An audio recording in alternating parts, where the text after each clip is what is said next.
প্রথমে সে তার মাকে মারে, মায়ের মাথা আর শরীরটা আলাদা করে। দেন মায়ের যে মাথাটা আছে না, সেটা বাথরুমের ট্যাবের উপর রাখে এবং রেখে পাগলের মতন হাসতে শুরু করে। সেই মাথাটাকে মারতে শুরু করে এবং নানান গালি গালাজ, নানান মনের দুঃখ বলতে থাকে। অ্যান্ড দেন সে তার কলাটা তার মায়ের মুখে ঢুকিয়ে দেয়। ইয়েস, এই একটা পর্যন্ত আজকের ক্রিমিনাল করেছে। আজকে যে ক্রিমিনাল আছে তার জন্ম হয় 1948 সালে আমেরিকার ক্যালিফোর্নিয়াতে, এবং জন্মের পর থেকেই সে একটা জিনিস দেখে এসেছে, তার মা তাকে ছেলে হওয়ার জন্য ভালোবাসে না। কিছুটা ম্যান হেটার ছিল, ছোটবেলা থেকেই তাকে নানানভাবে নানান কথা শোনাত। মা বাবার মধ্যে কন্টিনিউয়াস ইডি ক্যাম্পার ঝগড়া দেখে এসেছিল, এবং সেই ঝগড়াটা এমন একটা পর্যায়ে একসময় পৌঁছে যায় তার মা বাবার ডিভোর্স হয়ে যায়। তার মায়ের কাছে তার দুই বোনের এবং তার কাস্টাডি চলে আসে। তারা একসাথে থাকতে শুরু করে এবং প্রথম থেকেই আমি বলেছি ইডি ক্যাম্পার তার মা দ্বারা নানানভাবে নির্যাতিত হতো। ইডি ক্যাম্পারের যে হাইটটা ছিল সেটা ছোটোবেলা থেকেই অনেক বেশি ছিল। সবসময় সে আর 5টা ছেলে মেয়েদের থেকে অনেক লম্বা ছিল। ঠিক এই কারণেই মা ছেলের একটা অদ্ভুত সাইকোলজিক্যাল দূরত্ব চলে এসেছিল। তার মা মনে করতো এই ইডি ক্যাম্পার সে কোনোদিনও কোনো মেয়ের সাথে থাকার যোগ্যই না, তাকে বেসমেন্টে শুতে দিত, সে ওখানে থাকতো, তার বোনদের সাথে কথা পর্যন্ত বলতে দিত না। এইবার যখন ইডি ক্যাম্পারের বয়স 16 হয় তখন তার মা তাকে পাঠিয়ে দেয় তার দিদা এবং দাদুর কাছে। এবার দিদার কাছে গিয়ে সে যখন ভাবে যে এইবার অন্তত তার মায়ের অত্যাচার থেকে সে একটু মুক্তি পাবে, সেইখানে গিয়ে দেখে যে যেমন মা সেরকম তার মেয়ে, আর মানে তার দিদাও তাকে নানান রকম নানান বাজে কথা বলতে থাকে। একদিন সকালবেলা উঠে ইডি ক্যাম্পার তার দিদাকে বলেছে ব্রেকফাস্ট বানানো হয়ে গেছে। সেই সময় হঠাৎই তার দিদা তাকে নানান রকম নানান কথা বলতে থাকে। তার দিদা এবং তার মায়ের এই কথাতে সে হঠাৎই না প্রচণ্ড ফার্স্ট্রেটেড হয়ে যায়। সে সোজা একটা রুমে যায়। তার দাদুর একটা বন্দুক ছিল, সেই বন্দুকটা বার করে সোজা তার দিদার মাথায় চালিয়ে দেয়। তার দিদা ওই কিচেনেই পড়ে যায় এবং যখন পড়ে গেছে, যখন দিদার দিকে তাকিয়ে আছে ইডি ক্যাম্পার, ঠিক দ্যাট দ্য মোমেন্ট সে গাড়ির আওয়াজ পায়। সে বুঝতে পারে তার দাদু বাড়ি ফিরেছে। তার দাদু অ্যাকচুয়ালি মার্কেটে গেছিল। অ্যান্ড দ্যাট দ্য মোমেন্ট সে ভাবে যে দাদু তো দিদাকে প্রচণ্ড ভালোবাসে। দিদা যদিও দাদুকেও নানানভাবে হেনস্থা করতো, তাও দাদু ভালোবাসতো। দাদু এতদিন সংসার করেছে, দাদু যদি তার ওয়াইফের এইরকম একটা মৃতদেহ দেখে তাহলে ব্যাপারটা খুব খারাপ দেখাবে। দাদু যেন এটা না দেখে। সে সোজা বন্দুকটা নিয়ে যায়। পার্কিংয়ের জায়গাতে গিয়েই দাদুর কিছু বলার আগেই দাদুর দিকে তাক করে পরপর দুটো গুলি চালিয়ে দেয়। অ্যান্ড দ্যাট দ্য মোমেন্ট সে শান্ত হয়ে পড়ে। তারপর সে তার মাকে ফোন করে পুরো ব্যাপারটা বলে। খানিকক্ষণের মধ্যেই ওখানে পুলিশ আসে। পুলিশ এসে তাকে অ্যারেস্ট করে এবং অ্যারেস্ট করে তাকে যখন জিজ্ঞাসাবাদ করছে তখন সে বলে যে আমি আমার দিদাকে মেরেছি শুধুমাত্র এই কারণে সে অত্যাচার করতো, আর আমি দেখতে চাইছিলাম যে কাউকে মারলে সেটা কেমন লাগে, ফিলটা কেমন হয়, আমার না খুব ভালো লাগছে। আর দাদুকে কেন মারলো? সেই সময় সে বলে দাদু আমার খুব ভালো ছিল, দাদুর সাথে আমার কোনো শত্রুতা ছিল না, দাদুকে শুধুমাত্র মেরেছি যে দাদু যাতে দিদার বডিটা দেখে কষ্ট না পায়। ছোটবেলা থেকে মায়ের অত্যাচারে সে একটু অ্যান্টি সোশ্যাল টাইপের হয়ে গেছিল। কারোর সাথে তেমন কথা বলতো না। তার মনের মধ্যে একটা ভয় থাকতো যে কারোর সাথে যদি কথা বলি সে যদি ইন রিটার্ন ব্যাকে আমাকে কিছু বলেই যদি দেয় যে তুমি এত কেন লম্বা। এবার ইডি ক্যাম্পার কত লম্বা ছিল? 16 বছর বয়সে সে যখন তার দিদা এবং দাদুকে মারে তখনই তার হাইট হয়ে গেছিল 6 ফুট 9 ইঞ্চি। মানে রীতিমতন একটা তাকে দানব লাগতো আর 5টা মানুষের সামনে। ছোটবেলাতেই তার এই অ্যান্টি সোশ্যাল হওয়ার জন্য, কারোর সাথে মিশতে না পারার জন্য তার বোনের যেসব পুতুল আছে না, সেই পুতুলগুলো সেই গলা কেটে নিত। তারপরে তাদের বাড়িতে পেট ছিল, সেই পেটটা হচ্ছে একটা র্যাবিট। সেই র্যাবিটেরও একদিন ডেড বডি পাওয়া যায় এবং সেই ডেড বডি দেখে ক্যাম্পারের মা সন্দেহ করে এটা ক্যাম্পারই করছে। হ্যাঁ, ওটা ক্যাম্পারই করেছিল। তার মা ক্যাম্পারকে দূরে পাঠিয়ে তাকে রীতিমতন খুনি বানিয়ে দেয়। এবার তাকে কোর্টে তোলা হয়। কোর্ট থেকে তার কথাবার্তা শুনে বলা হয় যে না, এর কোনো মানসিক প্রবলেম আছে। তাকে একটা মেন্টাল হসপিটালে পাঠিয়ে দেওয়া হয়। সেখানে জানা যায় তার প্যারানয়েড সিজোফ্রেনিয়া আছে। তাকে আমেরিকার এমন একটা হসপিটালে পাঠানো হয় যেখানে সমস্ত মানসিক রুগীরা থাকে এবং সেই সমস্ত মানসিক রুগীরা আবার অনেক ক্রাইমও করে ফেলেছে। তো সেইখানেই ইডি ক্যাম্পার থাকে। সেইখানে গিয়ে সে সবাইকে বলতো সে কিভাবে তার দাদু দিদাকে মেরেছে, কিভাবে পেটকে মেরেছে, এই সমস্ত কিছু বলে অন্যান্য কয়েদি, অন্যান্য অফিসারদেরও ভয় পাইয়ে দিত। 3.5 বছর ওইখানে থাকার পর হঠাৎই তাকে প্যারোল দিয়ে দেওয়া হয় এবং বলা হয় যে সে সমাজে ইনক্লুড হওয়ার যোগ্য হয়ে গেছে। তো ইডি ক্যাম্পার এই রায় শুনে একদমই খুশি ছিল। একটা মানুষ মানসিক একটা হসপিটাল থেকে বেরিয়ে যাবে, তার তো খুশি হওয়ার কথা, কিন্তু সে খুশি হলো না কেন? তার পিছনে কারণ হচ্ছে তাকে তার মায়ের আন্ডারে থাকতে হবে, মায়ের কাস্টাডি থাকতে হবে। অ্যান্ড মায়ের কাস্টাডি থাকলে মা এবার কি করবে সেটা তো সে জানে। সে আবার তার মায়ের কাস্টাডি যায়, তাদের মধ্যে আবার ঝামেলা শুরু হয় এবং এই ঝামেলা থেকে বেরোনোর জন্য সে তার গাড়ি নিয়ে মাঝে মাঝে লং ড্রাইভে বেরিয়ে যেত। সেই সময় আমেরিকাতে হিপ্পি কালচার শুরু হয়ে গেছে। হিপ্পি কালচার আপনারা কম বেশি কিছু কিছু সিনেমাতে দেখেছেন যে মানুষ ঘর সমস্ত কিছু ত্যাগ করে রাস্তায় বেরিয়ে যায়, ইয়ং মানুষদের সাথে থাকে, নেশা করে, তারা ক্যাম্প করে থাকে এবং নানান উৎকট সমস্ত কাজ করে। তো এই হিপ্পিদের সে রাস্তায় দেখতো। তো একটা সময় তার একটা গার্লফ্রেন্ড হয়, কিন্তু সে একটু অকার্ড ছিল, আগে কোনোদিন কোনো মেয়েদের সাথে ঠিকঠাক করে কথা বলেনি। তো এই কারণে সেই গার্লফ্রেন্ডের সাথেও তার ব্রেকআপ হয়ে যায়। সে প্রচণ্ডভাবে ফ্রাস্ট্রেটেড ছিল মেন্টালি এবং ফিজিক্যালি। তার বয়স তখন 20 হয়ে গেছে। এবার তার একটা পার্টনার লাগবে। সে একটা প্ল্যান করে যে আমার দেখতে হবে মানুষকে মারার পর যে ফিলিংটা হয়েছিল তার, সেটা আবার রিটার্ন ব্যাকে সে চায়। এবং এই কারণে সে একটা প্র্যাকটিস শুরু করে। সেটা কি? মানুষজনকে লিফট দেওয়া। মেইন ঘটনাতে আসার আগেই সে নিয়ার অ্যাবাউট 100 থেকে 200 মানুষকে লিফট দেয়, তাদেরকে দিয়ে পরীক্ষা করায় যে কেমন হবে, কিভাবে সে কি করবে। এবার ফাইনাল ডেট আসে, দ্য ডি-ডে, 1972 মে মাসের 7 তারিখ। সে গাড়ি নিয়ে লং ড্রাইভে বেরিয়েছে এবং সেই সময় সে রাস্তায় দুজনকে দাঁড়িয়ে থাকতে দেখে। তাদেরকে সে লিফট অফার করে। যাদেরকে সে লিফট অফার করেছিল তাদের নাম হচ্ছে মেরি এবং অনিতা। এই দুজনই ইউনিভার্সিটি যাওয়ার জন্য বাসের জন্য ওয়েট করছিল। তো তারা ভাবে যে ঠিক আছে, কেউ আমাদেরকে লিফট দিচ্ছে, ইউনিভার্সিটিও বেশি দূরে না, তো লিফট নেওয়া যেতে পারে। তারা গাড়িতে উঠে বসে। গাড়িতে উঠে তারা কথা বলছে। হঠাৎই ইডি ক্যাম্পার যে রাস্তায় যাওয়ার কথা ছিল সেই রাস্তায় না গিয়ে একটা রং টার্ন নেয়। দেন অনিতা আর মেরি তাকে বলে যে তুমি একটা ভুল রাস্তা নিয়েছো। হঠাৎই ইডি ক্যাম্পার রেগে যায়। সে রাস্তার পাশে গাড়িটা দাঁড় করায়, দাঁড় করিয়ে তাদের সাথে ফাইট করা শুরু করে। অনিতা আর মেরি দেখে গাড়ি থেকে বার হওয়ার জন্য যে লকটা ওপেন করার জায়গা আছে সেখানে কোনো লকই নেই। তার মানে এই গাড়ি থেকে তারা কোনোভাবেই বেরোতে পারবে না। এবার তারা আছে ইডি ক্যাম্পারের আন্ডারে। তারা ভয় পেয়ে যায়, তারা চিৎকার করতে থাকে। এই সময় ধস্তাধস্তিতে অনিতার বুকের সাথে ইডি ক্যাম্পারে একটা টাচ লাগে এবং এই টাচ লাগার পরেই সে একটু শক হয়ে যায়, সে একটু থেমে যায়, সে একটু ইতস্তত বোধ করে।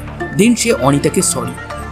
অনিতা আর মেরি ভাবে যে এইবার হয়তো এই অত্যাচার শেষ হবে, তাদেরকে সে ছেড়ে দেবে, কিন্তু হয় উল্টো। একটা প্লাস্টিকের ব্যাগ অনিতার মাথায় পরিয়ে দেওয়া হয় এবং সেটা দিয়ে তাকে দম বন্ধ করে মারা হয় এবং সেই মারার পর তাকে একটা গুলিও করা হয়। দ্যাট দ্য মোমেন্ট অনিতার মৃত্যুর পর মেরি ভাবছে যে হয়তো আমাকে এবার ছেড়ে দেবে, সে হয়তো শান্ত হয়ে গেছে, হয়তো অনিতার উপর কোনোভাবে কোনো তার রাগ ছিল, কিন্তু ভুল ছিল। তাকে গাড়ি থেকে ইডি ক্যাম্পার বার করে সোজা দুটো গুলি চালায়। দেন এই দুটো বডি গাড়ির ডিকিতে রেখে সোজা মায়ের বাড়িতে যায়। সেখানে গিয়ে বডিটা নিজের রুমে রাখে, তাদের শরীর এবং মাথা আলাদা করে বাথরুমে রাখে। এই দুটো মাথার সাথে সে নোংরা কাজ করে। দেন তাদের সাথে কথা বলতে থাকে। এইবার একটা সময় তার কথা বলা সমস্ত কিছু কমপ্লিট হয়ে গেলে তাদের বাগানে এই মাথা দুটো সে পুঁতে দেয়। সে এবার একটু এনার্জেটিক ফিল করছিল। সে ফিল করছিল যে সে কিছু একটা করেছে। সে ভীষণ কনফিডেন্ট ফিল করছিল। এই কনফিডেন্ট যখন কোনো মানুষ হয় তখন সে কি করে? অবশ্যই আর একটা খুন। তারিখটা ছিল 1972 সেপ্টেম্বরের 14 তারিখ। সেদিন আইকো বলে একটা মেয়ে তার ডান্স ক্লাসে যাবে এবং সেই কারণে সে রাস্তায় বাসের জন্য ওয়েট করছে। দ্যাট দ্য মোমেন্ট ইডি ক্যাম্পার তার গাড়ি নিয়ে আসে, তাকে দেখে, তাকে একটা লিফট অফার করে। ড্যান্স ক্লাস খুব একটা দূরে ছিল না, তো সে ভাবে যে ঠিক আছে ইডি ক্যাম্পারের গাড়িতে ওঠাই যেতে পারে। সে উঠে পড়ে, অ্যান্ড উঠে পড়ে সে তার নিজেরই বিপদ করে ফেলেছিল। তাকেও ওইভাবেই হত্যা করে ইডি ক্যাম্পার। তার বডিটা ডিকি করে নিয়ে আসে বাড়িতে, তার শরীর আর মাথা আলাদা করে। সে মাথাটাকে দেখে নানান কথাবার্তা বলতো, সেই মাথাটার সাথে নানান কুকর্ম করতো। আইকো শরীরের সাথেও সে নানান কুকর্ম করে। তারপর সেই বডিটা সে তার গার্ডেনে পুঁতে দেয়। আবারও সে প্রচণ্ডভাবে কনফিডেন্ট ফিল করে, এবং এই কনফিডেন্ট ফিল মানে তাকে আবারও একটা খুন করতে হবে। এবার তারিখটা চলে আসে 1973-এর 7ই জানুয়ারি। সেদিন সিন্ডি বলে একটা মেয়ে একটা জায়গায় যাচ্ছিল। রাস্তায় তাকে দেখতে পেয়ে ইডি ক্যাম্পার তাকে লিফট অফার করে। সে গাড়িতে উঠে পড়ে, এবং তার নিয়তিতেও মৃত্যু ছিল, তারও মৃত্যু হয়। তাকে ইডি ক্যাম্পার গুলি করে অ্যান্ড গাড়ির ডিকিতে পড়ে সোজা বাড়িতে নিয়ে আসে। তাকে তার রুমে না গিয়ে সোজা তার মায়ের বেডরুমে যায়। মায়ের বেডরুমে তার সাথে কুকর্ম হয়। দেন তার শরীর আর মাথাটা আলাদা করা হয়। বাথটবে নিয়ে গিয়ে শরীরটার টুকরো টুকরো করা হয়। তারপর মাথাটা কয়েকদিন রেখে তার সাথে কুকর্ম করে সেই মাথাটা মায়ের উইন্ডো যেটা ছিল তার নিচে পুঁতে দিত। কেন সে ওখানে পুঁতে দিয়েছিল? অবশ্যই তার মা চাইতো তার যেন কেউ দেখাশোনা করুক, তো তার গার্ডিয়ান অ্যাঞ্জেল হিসেবে সিন্ডির মাথাটা জানলার নিচেই পুঁতে দিয়েছিল। 1973-এর ফেব্রুয়ারির 5 তারিখ সেদিন সকালবেলা উঠেই ইডি ক্যাম্পারের তার মায়ের সাথে প্রচণ্ড ঝগড়া হয়। তার মা তাকে বাড়ি থেকে বেরিয়ে যেতে বলে। সে চুপচাপ বেরিয়ে যায়, এবং এই বেরিয়ে তার মনের মধ্যে একটা রাগ অদ্ভুতভাবে নাচছিল। সে কিছু একটা করতে চাইছিল। অবশ্যই সে কিছু একটা কি, অবশ্যই খুন। রোজলিন আর এলিয়াস তারা লিফটের জন্য দাঁড়িয়েছিল, এবং সেই লিফটটা কে দেয়? অবশ্যই ইডি ক্যাম্পার। তাদেরকেও গুলি করে হত্যা করা হয়। তারপর গাড়ির ডিকিতে নিয়ে সোজা বাড়িতে নিয়ে যাওয়া হয়। বাড়িতে তাদের বডিগুলো টুকরো টুকরো হয়, মাথাটা আলাদা করা হয়। মাথার সাথে ইডি ক্যাম্পার কথা বলতে শুরু করে, এবং একটা সময় সেই মাথার সাথে কুকর্মও করে। তারপর সেই মাথা শরীর সমস্ত কিছু সে ডিসপোজ করে দেয়। এই সমস্ত কিছু করে সে তো মনে শান্তি পাচ্ছিল, কিন্তু এটা ছিল সার্টেন ডোপামিন পাওয়ার মতন। খুশি হচ্ছে, কয়েকদিন ভালো থাকছে, তারপর তার মায়ের সাথে আবার ঝগড়া হচ্ছে, সে আবার খুন করছে। সে না আর পারছিল না। এইবার ভাবছিল যে যেখান থেকে তার রাগের উৎস, সেই জায়গাটাকেই তার এন্ড করতে হবে। তারিখটা চলে আসে 1973-এর এপ্রিল মাসের 20 তারিখ। সেই দিন এই ইডি ক্যাম্পারের মা কার্নেল একটা পার্টিতে গেছিল। সে পার্টি থেকে লেট নাইটে বাড়িতে আসে, এবং বাড়িতে এসে যেই না সে তার বেডরুমে রেস্ট করছে, দ্যাট দ্য মোমেন্ট ইডি ক্যাম্পার আসে। তার মা তাকে দেখে বলে, আবার ঝামেলা করতে এসছো, আমাকে রাখিও না। তখন ইডি ক্যাম্পার বলে যে না, জাস্ট আমি খোঁজ খবর নিতে এসেছিলাম যে তুমি বাড়িতে এসেছো কিনা, তুমি ঠিকঠাক আছো কিনা। তারপর সেই রুম থেকে এসে বেরিয়ে যায়। সে জাস্ট ওয়েট করছিল তার মা কখন ঘুমিয়ে পড়ে। অ্যান্ড খানিকক্ষণ পর সে যখন আবার রুমে আসে, এসে দেখে তার মা ঘুমিয়ে পড়েছে। সে ওয়্যার হাউস থেকে একটা হাতুড়ি নিয়ে আসে। হাতুড়ি নিয়ে তার মায়ের মাথার উপর একাধিকবার মারে। তার মাকে বাথটবে নিয়ে যায়, মাথা আর শরীর আলাদা করে। মাথার সাথে সে নানান রকম কুকর্ম করে, তার উপর চিৎকার করে, তাকে নানান কথা বলতে থাকে, মনের সমস্ত রাগ বার করতে থাকে। তারপরে তার মনের শান্তি হয়। সে আবার হাতুড়ি দিয়ে তার মায়ের মাথাটাকে ততবার মারে যতক্ষণ না সেটা তরমুজ হয়ে যায়। এরপরে মা যে তার উপর চিৎকার করতো, এই আওয়াজটা তার মায়ের গলা থেকে বেরোতো, তো শ্বাস নালীটা পর্যন্ত বার করে দেয়, সেটা স্ম্যাশ করে। এই সমস্ত করার পর তার মায়ের যে বডিটা আছে সেটা সে ডিসপোজ করে তার বাড়ির গার্ডেনে। এই সমস্ত কর্মকাণ্ড করেছে। এইবার সে ভাবে যে পুলিশ নিশ্চয়ই তাকে ধরবে, তাকে অ্যারেস্ট করতে আসবে। কয়েকদিন কেটে যায়, তাকে অ্যারেস্ট করা তো দূরের কথা, পুলিশ তার ব্যাপারে একবারও খবর নেই। একটা সময় সে যখন মানসিক হাসপাতাল থেকে ছাড়া পেয়েছিল, সে পুলিশে জয়েন করতে চাইত। সেই পুলিশে জয়েন করার জন্য সে পরীক্ষাও দিয়েছিল, কিন্তু তাকে রিজেক্ট করে দেওয়া হয়েছিল। কেন? তার হাইটটা প্রচণ্ড লম্বা ছিল একটা পুলিশ অফিসার হিসেবে জয়েন করার জন্য। এরপরে সে কিন্তু পুলিশরা যেসব বারে যেত সেখানে যেত, তাদেরকে সে ট্রিট দিত ওই পুলিশদের সাথে একটা কানেকশন বাড়িয়ে রাখার জন্য। তো এই ক্ষেত্রে এবার ইডি ক্যাম্পার তার মাকে মেরেছে, তার রাগ অনেকটা কমেছে। এইবার তার মনে হয় লাস্ট অপশন একজন আছে, সেটা হচ্ছে তার মায়ের বান্ধবী, যার নাম হচ্ছে ট্যালি। তাকে সে ফোন করে ইনভাইট করে, তাকে বলে যে মা ডেকেছে। সে আসে, তার সাথেও সেমভাবে সমস্ত কর্মকাণ্ড করে, তার সাথেও কুকর্ম হয়। এই সমস্ত কিছু করার পর ইডি ক্যাম্পার ফাইনালি শান্ত তার মনের মধ্যে যে রাগটা ছিল, যে অভিমানটা ছিল, যে ঘৃণাটা ছিল, সেই সমস্ত কিছু চলে গেছে। তার আর খুন করতে ইচ্ছে করছে না, তার আর কুকর্মের ইচ্ছে করছে না। মানে লাইফের যে মেন সমস্ত কিছু ছিল সেগুলো একদম ক্লিয়ার হয়ে গেছে। সে পুলিশকে ফোন করে। পুলিশ প্রথম ফোনে বিশ্বাসই করেন, বলে খানিকক্ষণ পর ফোন করে। খানিকক্ষণ পর ইডি ক্যাম্পার আবার ফোন করে। তারপর পুলিশ আসে, তাকে অ্যারেস্ট করে। অ্যান্ড পুলিশ বলে যে তুমি তো এখান থেকে পালিয়ে যেতে পারতে, তাহলে পালালে না কেন? তখন সে বলে, পালিয়ে আমি কি করব? আমি যে কাজটা করেছি সেটা আমাকে প্রভোগ করা হয়েছিল আমার মায়ের দ্বারা। তো আমার মা নেই, তো আমার তো আর কোনো রাগ নেই, তো আমি পালিয়ে আর মানসিক শান্তি পাবো না, এই কারণে আমি সারেন্ডার করেছি। পুলিশ যখন নানান রকম টেস্ট করে, নানান কিছু শুনে, তখন অবাক হয়ে যায়। পুলিশ তার আইকিউ টেস্ট করে। তার আইকিউ টেস্ট করার পর পুলিশ জানতে পারে তার আইকিউ হচ্ছে 146। আইনস্টাইনের আইকিউ কত ছিল জানেন? 147। তার যে আইকিউ আছে একটা সায়েন্টিস্টের আইকিউর লেভেলে। একটা নর্মাল যেসব মানুষ হয়, আমি আপনি, আমাদের আইকিউ সাধারণত 90 থেকে 100-র মধ্যে থাকে। মানে আমাদের থেকে অনেক অনেক বুদ্ধিমান সে ছিল। তাকে যদি একটা ভালো পথে চালিত করা যেত প্রথম থেকে, তাকে যদি ভালো করে ট্রিট করা হতো, তাহলে সে হয়তো একটা ফেমাস সায়েন্টিস্ট হলেও হতে পারতো, বা অন্যান্য কিছু ক্ষেত্রে টপে গেলেও যেতে পারতো, যেহেতু তার আইকিউ এত। কোর্টে তাকে তোলা হয়। কোর্টে সে ক্লিয়ারলি সমস্ত ঘটনা এক এক করে সুন্দর করে বর্ণনা করে। পুলিশকে ইভেন এত এভিডেন্সও জোগাড় করতে হয়নি। তো 1 ঘন্টার মধ্যে এই কেসের রায় দিয়ে দেওয়া হয়। তাকে আজীবন জেলে রাখা হবে উইদাউট এনি প্যারোল। 1948 সালে ক্যাম্পারের জন্ম হয়েছিল।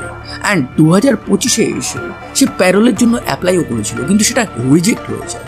সে স্টিল আমেরিকার জেলে আছে, এবং সেই জেলে সে পড়াশুনো করে, অনেক কয়েদিদের সাথে আবার ঝামেলাও করে, নানানভাবে তার দিনচারিতা চলছে।